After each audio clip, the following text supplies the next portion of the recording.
it was estimated that 1% of the American population fall under psychopathy. 3% of the American population fall under sociopathy or sociopathy, right? So right there's 4% of the American public. That's a lot. Add into that narcissistic personality disorder.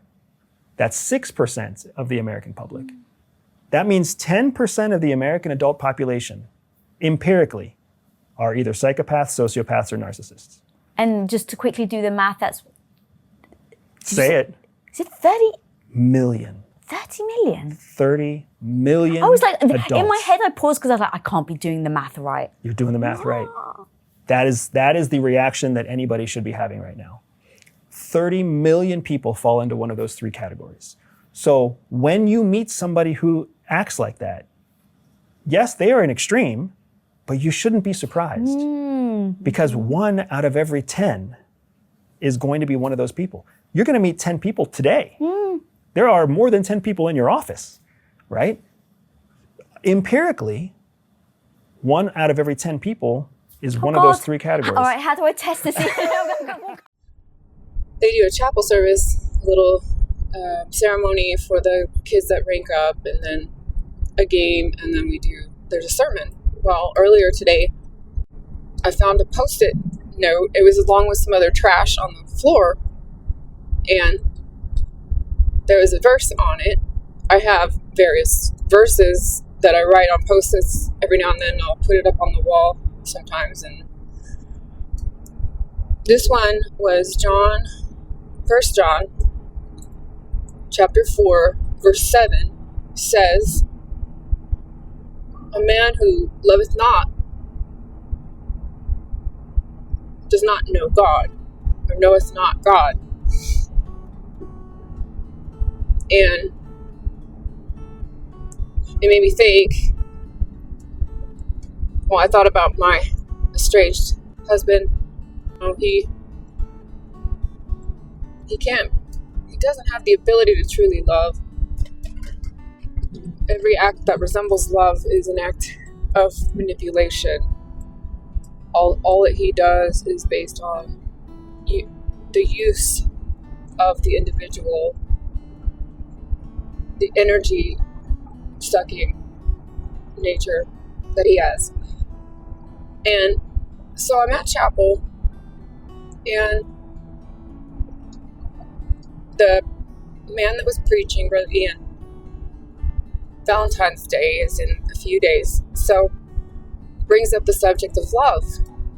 And my first thought was, oh my gosh, if he says this verse that I found on a Post-it note in my classroom, I'm going to cry. And I opened my Bible to that chapter and verse, and sure enough, guess what he reads? Not verse 7, but verse 6, followed up by verse 7, which is about, the verse 6 says basically the same thing, and his entire sermon was based on those two verses, and I started to cry. I teared up. I was like trying not to sniffle so people wouldn't, but I couldn't. I had to tell somebody, so I told Mr. Matthew, who was sitting nearby, and I don't think he quite understood. And then, but I did go up to Brother Ian at the end of chapel. I said, Brother Ian, I found a Post-it note in my classroom today, and it had 1 John chapter 4 verse 7 on it. And he smiled, and he said, oh really? And I said, yeah. I said, I about cried because I think that's God's way of letting me know that he's still with me. And he just like, yeah, and he said, God is good. And I said, yes. Then I got in my car, and I was just singing to God, and I was crying. So, and I was thanking him for delivering me out from my relationship. You know, I'm not perfect. I do things, and it's really good to know that God he's still with me. He has mercy. He's forgiving. And it's a reminder of his love for me and for all those who can love. If you can love, then you have the innate spirit of God. Like because God is love. So if you're a person who's capable of love, then you've got to know that. And you've got to understand that it's a gift. It's a calling. God has called you, appointed you to be a vessel of His goodness and to give Him glory. And when you give God glory, you feel glory in that, because the only value that we truly have as human beings is of God, is through God. Otherwise, we're chaff in the wind, we're dust. Life is a vapor. I was remembering how He delivered me from my narcissistic husband. My plan was just to leave a note and tell him he had 2 weeks to leave our home. And then I was going to disappear. It wouldn't have worked, because even the way it happened, I ended up reporting his crime, which was that he went and bought a gun, and it was locked in my trunk, and I didn't know where it was. I mean, I knew that the gun was in the trunk. Well, I figured it was, but I didn't know where the key was to the trunk, and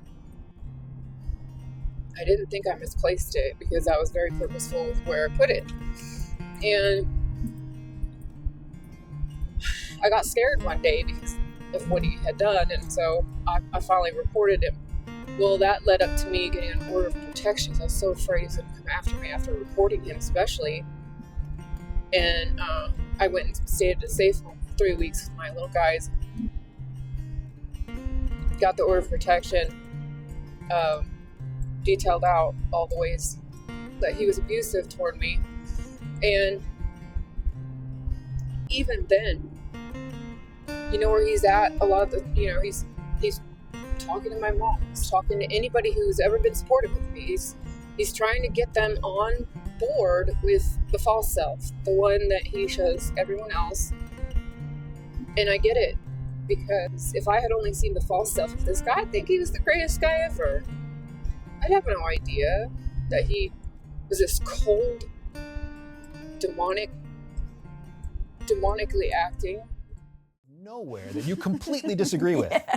You've had that happen, right? Yeah. So that's how you know you're talking to somebody who isn't trained, because they were unaware of the fact that they were building rapport, and then they were unaware that they just threw what we call a social hand grenade.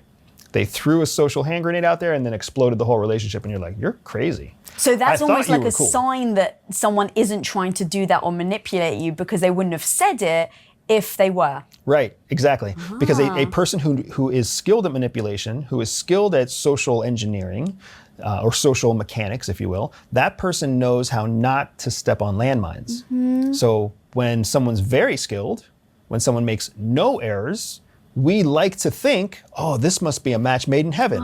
When in fact, what it most likely is a big red flag that that person is very intentional about cultivating the relationships.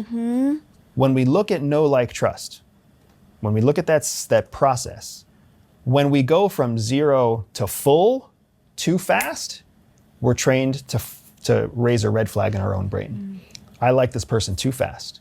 I trust this person too fast. Because the way that trust happens is when like reaches a certain threshold, you fall into trust.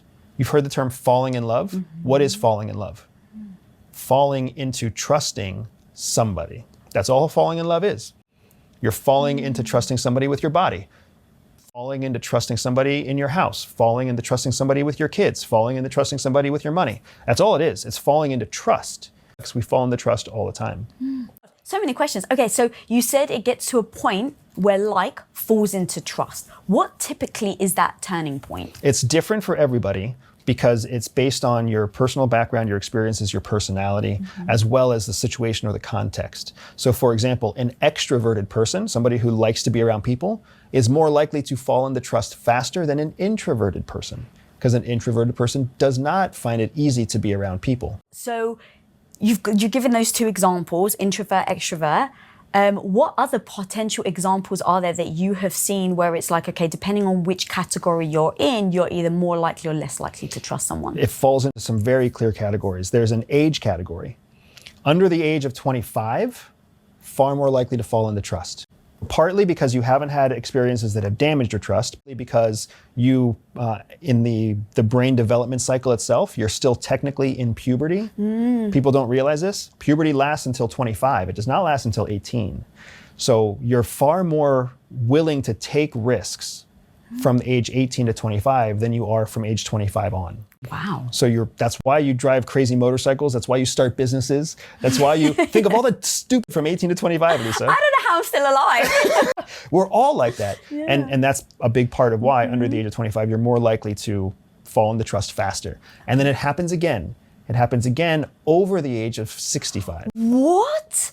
I thought you'd say it would just increasingly get less trustworthy. So you never get as trusting as you were under the age of 25. Right. But what happens is your skepticism, your scruples go up until about age 55, right? 55 or 60, and then they start to have a downturn again. Why is that? It's because by that point you feel like you've learned everything. You feel like you know patterns. You feel like you understand the world. Well, what's the problem when you're 18? You think you understand the world. Oh my God. But the whole world has changed. The world you know is 30 years old. And now you're part of a new world with new rules and new social norms and new everything. And it's not going to work the way you think it works, right? When you're retired and you want to gain trust, who do you trust? Somebody else who's of retirement age. Because you think that they're like you and they understand the way that you see the world. Correct. If we're going back to that know, like, trust, you know they exist, check. You like them, you fill up your gas meter really fast because as soon as you see them, you assume they're like you. I'm married, you're married, we must be similar. I'm a business owner, you're a business owner, we must be similar, right? We fill up that meter really fast, and that's how you get to the place where you fall into trust without realizing it. Especially if you are also extroverted, especially if they're making the same amount of money as you, especially if they state life experiences that you have also had, sending kids to college or going through pregnancy or buying life insurance or whatever else, right? You can see how easy it would be to manipulate, fabricate, create that entire cycle of experience only to then fraudulently fool somebody at the end. What about religion? Religion is one of those really dangerous ones because where most of life you kind of have to probe to find what people are interested in, religion is one of the few things where you can create something and people will come to you, right? It's very, very dangerous that way. There's not a place, a saving grace will find me. Oh, there's nothing better than you. Oh, there's nothing better than you. Oh, there's nothing. Nothing is better than you. You turn mourning to dancing. You give beauty for ashes.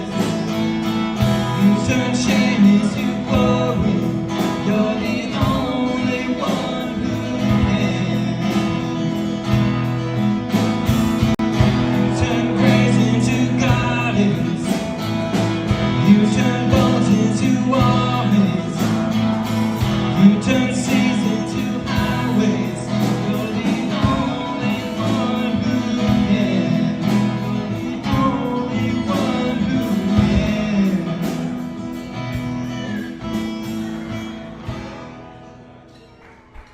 I still don't really know for sure if if this is actually, I know it's demonically influenced, but I don't know if it was just, it's a demon in a human shell, you know, or